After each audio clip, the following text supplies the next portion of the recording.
السلام علیکم ورحمۃ اللہ۔ آج ایک بہت ہی خوبصورت واقعہ لے کر پیش ہوا ہوں جو حضرت ابو ہریرہ رضی اللہ تعالی عنہ کے تعلق سے ہے۔ عنوان ہے حضرت ابو ہریرہ اور ایک پیالہ دودھ۔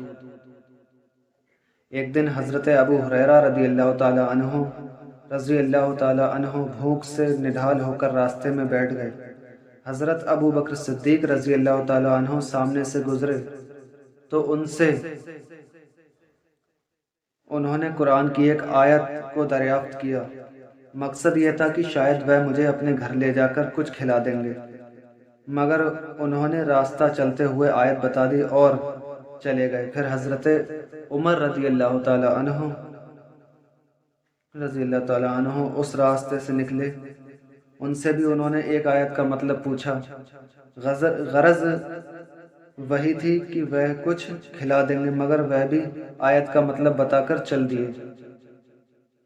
اس کے بعد حضور صلی اللہ تعالی علیہ وسلم تشریف لائے اور حضرت ابو ہریرہ کے چہرے کو دیکھ کر اپنی خداداد بصیرت سے جان لیا کہ یہ بھوکے ہیں۔ آپ نے انہیں پکارا، انہیں جواب دیا اور ساتھ ہو لیے۔ جب آپ کاشانہ نبوت میں پہنچے تو گھر میں دودھ سے بھرا ہوا ایک پیالہ دیکھا۔ گھر والوں نے آپ کو اس شخص کا نام بتلایا جس نے دودھ کا یہ ہدیہ بھیجا تھا، اس کا نام بتایا۔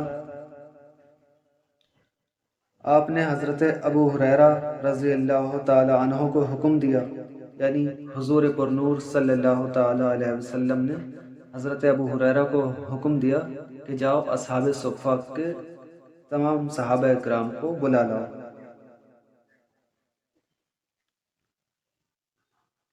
پیالہ دیکھا، ابو ہریرہ رضی اللہ تعالیٰ عنہ کو حکم دیا، جاؤ تمام اصحاب صفہ کو بلا لاؤ۔ حضرت ابو ہریرہ رضی اللہ تعالیٰ عنہ اپنے دل میں سوچنے لگے کہ ایک ہی پیالہ تو دودھ ہے، اس دودھ کا سب سے زیادہ حقدار تو میں تھا۔ کیوں؟ انہیں بھوک لگ ہوئی تھی بہت زور کی، تو وہ سوچ رہے ہیں کہ سب سے زیادہ حقدار تو میں ہی تھا اس پیالے کا، اور آقا صلی اللہ تعالیٰ علیہ وسلم کی بات کو معاذ اللہ ٹال بھی نہیں سکتے، تو اس لیے وہ حکم بجا لانے کے لیے چلے گئے۔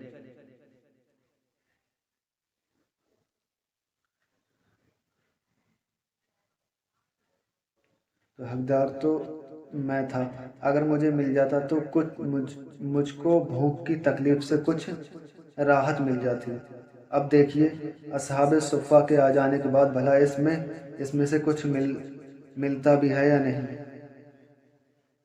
یعنی انہوں نے سوچا کہ ایک ہی پیالہ ہے، اب اصحاب صفہ پہ اتنے سارے صحابہ کرام بیٹھے ہیں، اگر ان کو بلا لاؤں اور وہ سب بھی اس پیالے میں سے دودھ کو پی لے تو پھر بچے گا ہی کیا، مجھے کیا ملے گا۔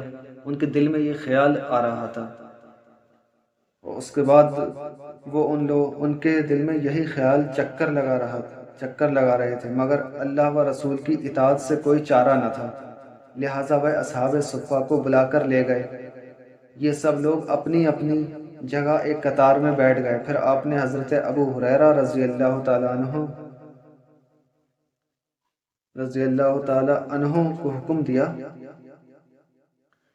کہ تم خود ہی ان سب لوگوں کو یہ دودھ پلاؤ۔ چنانچہ انہوں نے سب کو پلانا شروع کر دیا۔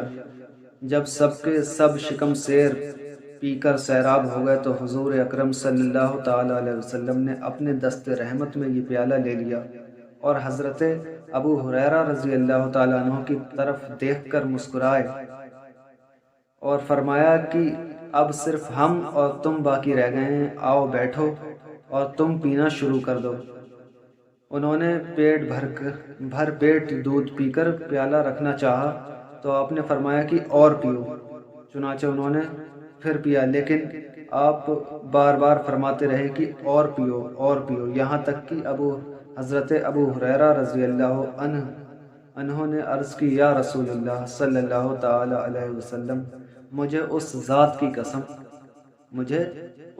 کی قسم ہے جس نے آپ کو حق کے ساتھ بھیجا، بھیجا ہے کہ اب میرے پیٹ میں بالکل ہی گنجائش نہیں رہی۔ اس کے بعد حضور صلی اللہ علیہ وسلم نے پیالہ اپنے ہاتھ میں لے لیا اور جتنا دودھ بچ گیا تھا آپ بسم اللہ کر کے پی گئے۔ یہ حدیث پاک بخاری شریف میں جلد نمبر 2 صفحہ نمبر 955 میں ہے۔ یہی وہ معجزہ ہے جس کی طرف اشارہ کرتے ہوئے اعلیٰ حضرت فاضل بریلوی رحمۃ اللہ تعالی علیہ نے فرمایا کہ کیوں جناب ابو ہریرہ کیسا تھا وہ جام شیر، کیوں جناب ابو ہریرہ کیسا تھا وہ جام شیر، جس سے 70 صاحبوں کا دودھ سے منہ پھر گیا، جس سے 70 صاحبوں کا دودھ سے منہ پھر گیا، یعنی 70 صحابہ کرام نے اس پیالے میں سے دودھ کو پیا، شکم سیر ہو کے پیا، پیٹ بھر کے پیا، اس کے بعد بھی وہ بچ گیا، ان کا منہ پھر گیا، یعنی پیٹ بھر گیا، انہوں نے منہ پھیر لیا پیالے سے، لیکن وہ دودھ اس پیالے میں سے ختم نہیں ہوا۔ یہ میرے آقا کریم صلی اللہ تعالی علیہ وسلم کا معجزہ ہے۔ بہت ہی پیارا، بہت خوبصورت واقعہ تھا یہ، جو میں نے آپ لوگوں کے حوالے کر دیا۔ اس کو یاد کر لیں، سنائیں اپنے دوستوں کو، کیونکہ حدیث پاک اپنے دوستوں، رشتہ داروں، بھائیوں کو سناتے رہا کریں، تاکہ ان کے دلوں میں حضرت صحابہ اکرام کی محبت اور نبی کریم کی محبت اور اضافہ ہوتا رہے۔ السلام علیکم ورحمۃ اللہ۔